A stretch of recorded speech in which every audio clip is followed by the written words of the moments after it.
नमस्कार, मलिक शक्ति न्यूज देख रहे हैं आप और मैं हूं आपके साथ साइमा। बाबा रामदेव को हाईकोर्ट से जबरदस्त फटकार लगी है। जी हाँ, दिल्ली हाईकोर्ट ने पतंजलि आयुर्वेद के संस्थापक रामदेव के शरबत जिहाद वाले बयान को लेकर कड़ा रुख अपनाया है।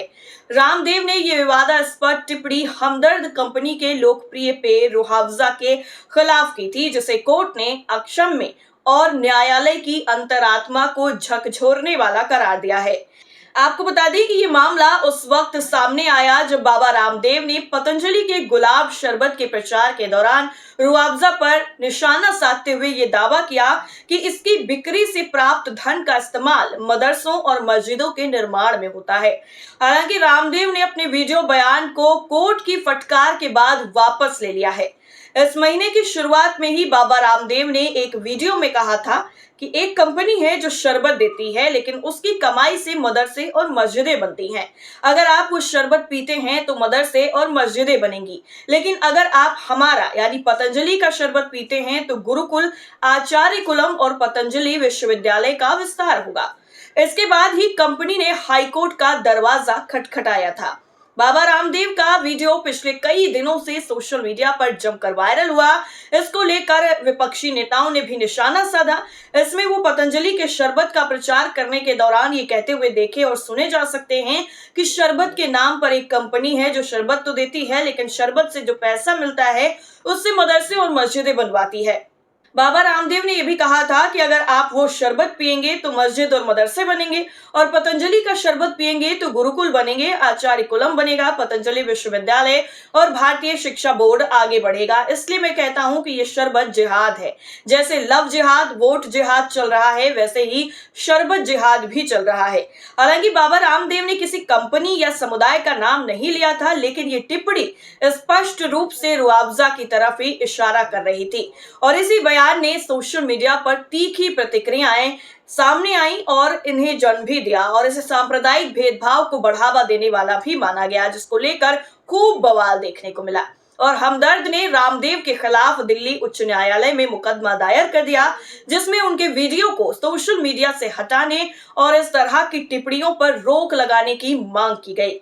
हमदर्द की तरफ से वरिष्ठ अधिवक्ता मुकुल रोहतगी ने कोर्ट में तर्क दिया कि यह मामला केवल रूह अफ़ज़ा के अपमान तक सीमित नहीं है, बल्कि ये सांप्रदायिक विभाजन को बढ़ावा देने और नफरत भरे भाषण का मामला है, जिसमें जस्टिस अमित बंसल ने सुनवाई के दौरान साफ तौर पर यह कहा है कि ये टिप्पणी अदालत की अंतरात्मा को झकझोरती है।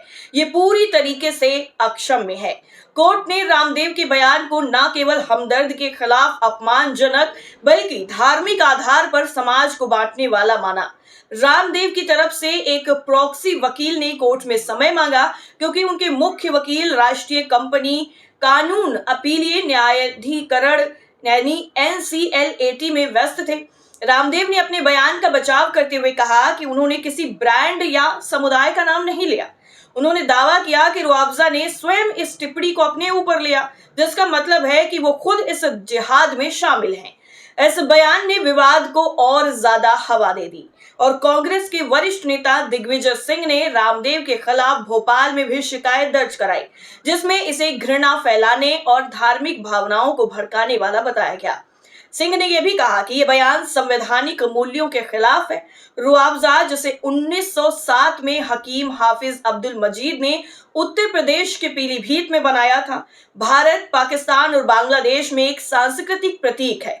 ये पेय न केवल अपनी ताजगी के लिए प्रसिद्ध है, बल्कि गंगा जमुनी तहजीब का भी प्रतीक माना जाता है, जो हिंदू मुस्लिम एकता को भी दर्शाता है। पीलीभीत के पंजाबिया मोहल्ले के निवासियों ने रामदेव के बयान पर नाराजगी जाहिर करते हुए कहा कि रूह अफ़ज़ा एक ऐसा पेयजल है जो हर धर्म के लोगों के दिलों को ठंडक देता है। इसे धार्मिक रंग देना गलत है। वहीं रामदेव का ये बयान न केवल एक व्यावसायिक मुकाबले का हिस्सा है, बल्कि ये भारत में बढ़ते सांप्रदायिक ध्रुवीकरण को भी दर्शाता है। आपको बता दें कि रूह अफ़ज़ा जैसे ब्रांड जो दशकों से भारतीय संस्कृति का हिस्सा रहे हैं, उनको धार्मिक आधार पर निशाना बनाना सामाजिक सौहार्द के लिए खतरा हो सकता है। वहीं इस पूरे मामले पर विशेषज्ञों का मानना है कि इस तरह की टिप्पणियां न केवल उपभोक्ताओं के बीच में मतभेद को बढ़ावा देती हैं, बल्कि ब्रांडों के बीच भी अनैतिक प्रतिस्पर्धा को भी जन्म देती हैं। पतंजलि और रामदेव पहले भी अपने विज्ञापन रणनीतियों को लेकर विवादों में रहे हैं। हाल ही में भारतीय चिकित्सा संघ IMA ने पतंजलि के भ्रामक विज्ञापनों के खिलाफ सुप्रीम कोर्ट में याचिका दायर की थी, जिसके बाद कोर्ट ने इसके विज्ञापनों पर अस्थायी रोक लगा दी थी। मामले में दोबारा शुरू हुई सुनवाई के दौरान पतंजलि की तरफ से पेश हुए वरिष्ठ अधिवक्ता राजीव नैयर ने कहा था कि इस संबंध में एक्स पर पोस्ट किए गए वीडियो और पोस्ट को हटा लिया जाएगा। वहीं न्यायमूर्ति अमित बंसल की पीठ ने राजीव नैयर के बयान को रिकॉर्ड पर लेते हुए कहा कि पतंजलि ने बयान में कहा कि भविष्य में इस तरह का पोस्ट नहीं करेंगे। कोर्ट ने यह भी कहा कि इस संबंध में रामदेव हलफनामा दाखिल करें कि इस तरह का बयान या विज्ञापन वो भविष्य में नहीं देंगे। इतना ही नहीं, कोर्ट ने 5 दिन में हलफनामा दाखिल करने का भी निर्देश दिया है। अब मामले में अगली सुनवाई 1 मई को होगी। वैसे आपको बता दें कि बाबा रामदेव का ये ताजा बयान न केवल कानूनी बल्कि नैतिक दृष्टिकोण से भी सवाल उठाता है कि क्या व्यावसायिक लाभ के लिए सांप्रदायिक भावनाओं का उपयोग करना उचित है। और हमदर्द ने भी कोर्ट से रामदेव के वीडियो को हटाने और भविष्य में ऐसी टिप्पणियों पर रोक लगाने की मांग की थी। इस मामले का नतीजा न केवल पतंजलि और हमदर्द के बीच में कानूनी लड़ाई को प्रभावित कर सकता है, बल्कि ये भारत में विज्ञापन और ब्रांडिंग की नैतिकता पर भी व्यापक चर्चा को जन्म दे सकता है। जिस तरीके से कोर्ट का सख्त रुख सामने आया है, उससे साफ तौर पर नजर आ रहा है कि अपने सामान को बेचने के लिए दूसरे को नीचा दिखाना और धर्म का इस्तेमाल करना किसी भी तरीके से बर्दाश्त नहीं किया जाएगा। वैसे आपको बता दें कि इससे पहले भी बाबा रामदेव सुप्रीम कोर्ट से माफी मांग चुके हैं। दरअसल पिछले साल ही भ्रामक विज्ञापन मामले में बाबा रामदेव और आचार्य बालकृष्ण को सुप्रीम कोर्ट से राहत मिली थी। कोर्ट ने दोनों के माफीनामे को स्वीकार कर लिया था। इसके साथ ही सुप्रीम कोर्ट ने अवमानना से जुड़ा ये केस भी बंद कर दिया, लेकिन कई बार उन्हें माफी मांगनी पड़ी।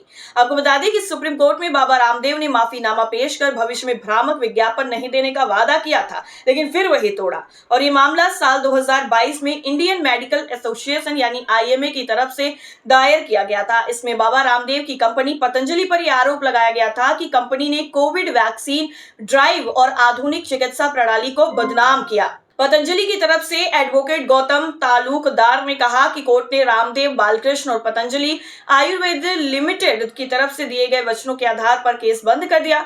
इससे पहले 14 मई को सुप्रीम कोर्ट ने अवमानना नोटिस पर अपना आदेश सुरक्षित रख लिया था और पिछली सुनवाई के दौरान शीर्ष अदालत ने IMA के अध्यक्ष RV अशोकन से पूछा था कि क्या PTI को दिए गए इंटरव्यू में उनके बयानों पर सुप्रीम कोर्ट से उनकी बिना शर्त माफी उन सभी न्यूज़पेपर में प्रकाशित हुई थी जिसमें उनका इंटरव्यू छपा था।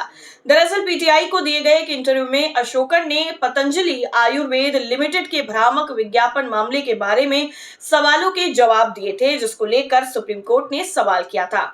इसमें उन्होंने कहा था कि दुर्भाग्यपूर्ण है कि सुप्रीम कोर्ट ने एसोसिएशन की आलोचना की और निजी डॉक्टरों की भी। इस पर कोर्ट ने कहा था कि माफीनामा अशोकन द्वारा व्यक्तिगत रूप से अखबारों में प्रकाशित किया जाना चाहिए, न कि IMA के फंड से। पतंजलि पर आरोप लगाया गया था कि पतंजलि आयुर्वेद जो कि हर्बल प्रोडक्ट बेचती है, वो अपने प्रोडक्ट के जरिए कई गंभीर बीमारियों के इलाज का दावा करती है। वहीं अपने विज्ञापनों के जरिए से आधुनिक मेडिकल सिस्टम पर निशाना भी साधती है।